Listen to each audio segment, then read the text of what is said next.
Notre série sur l'auteur des San Antonio, l'isérois Frédéric Dard, longtemps considéré comme un écrivain mineur, il est aujourd'hui célébré comme un homme qui brillait par son style et surtout son audace. Gilles Ragry, Yves-Marie Glo avec Jean Perarditou.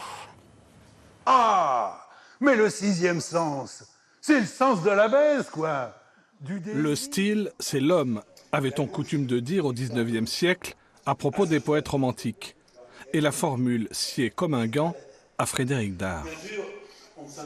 Les bouquins, c'est mon tas de fumier, où je juge pour cocoricoter, à vous fendiller les tympans. Et puis je vais te faire un aveu. Les gros mots, c'est ma façon de me protéger. Le fossé creusé entre moi et les autres. Un point d'exclamation sur sa tombe comme un symbole de son écriture. Au fil des années, le style de Frédéric Dard s'était totalement débridé pour devenir délirant, truculent, parfois ébouriffant. Il fut adoubé par de grands auteurs et les universitaires se sont penchés sur son cas dès les années 60.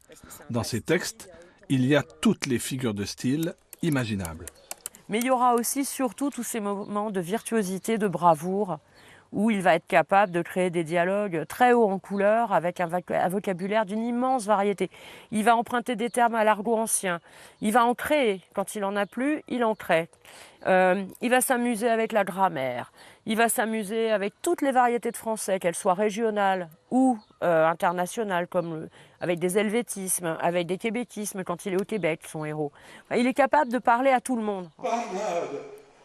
Mais pourquoi donc écrire comme cela ? Parce que tout simplement, c'est dans la nature de cet écrivain. Comme le scorpion ne peut s'empêcher de piquer, Frédéric Dard ne peut s'empêcher d'écrire sans entrave aucune. Pour moi, la littérature, c'est avoir un maximum de liberté, c'est s'exprimer, c'est se laisser aller, vous comprenez? La plupart des écrivains, c'est des gars, vous voyez, ils sont pas sincères. La littérature est à base d'hypocrisie. Les gars peuvent pas se laisser aller. Ils ont une capote anglaise à leur stylo, vous comprenez? Alors que moi, j'ai essayé d'y aller sans, quoi. Un jour, je deviendrai maigre et poli. Parce que mort et silencieux.